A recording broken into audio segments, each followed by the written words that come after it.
สบายดีทุกคนเนาะวันนี้ก็มาพบกับ M Dom Education Center คือเก่าเนาะวันนี้สิมาสอนเรื่อง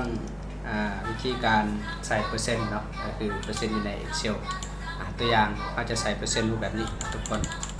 ไปตัวอย่างเราจะเพิ่มตัวอย่างว่าเอาพิมพ์ใส่10% เนาะEnter เห็นป่ะมันจะเพิ่มขึ้นมามีเพิ่มมาอย่างก่อนตัววัดนะตัววัดแม่นป่ะทุกคนสมมุติว่า 2% สมมุติว่ามันจะขึ้นมาเท่าใดปึ๊บเห็นป่ะมันขึ้นน้อยเดียวสมมุติว่า 100% 100%ปึ๊บ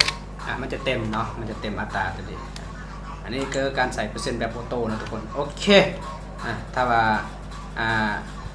เนาะอันนี้คือวิธีการเฮ็ดการสร้างตัวนี้ก่อนสร้างอะไรเข้าไปนำกันตัวอย่างเนาะเฮาสิสร้างอยู่นี่เนาะทุกคนเฮาสิใส่ในตัวอย่างก็คือเฮาจะใส่เลขก่อนใส่เปอร์เซ็นต์ก่อนโอเคใส่เปอร์เซ็นต์ก่อนทุกคนอาจจะใส่เปอร์เซ็นต์ก่อนตัวอย่างเฮาอยากใส่เปอร์เซ็นต์ประมาณ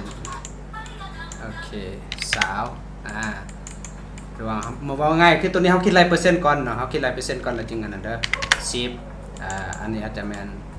100แล้วก็เฮาคิดรายเปอร์เซ็นต์ออกมาแล้วเฮาจึงใส่นะโอเคอันนี้แม่น2% อันนี้มัน5%เนาะอันนี้อาจจะเป็น50โอเคหลังจากนั้นทุกคนแล้วเฮา select เนาะ select บอนที่เฮาต้องการอยากใส่เพื่อเป็นตัววัดในเปอร์เซ็นต์เนาะในขีดนะคลิกขวา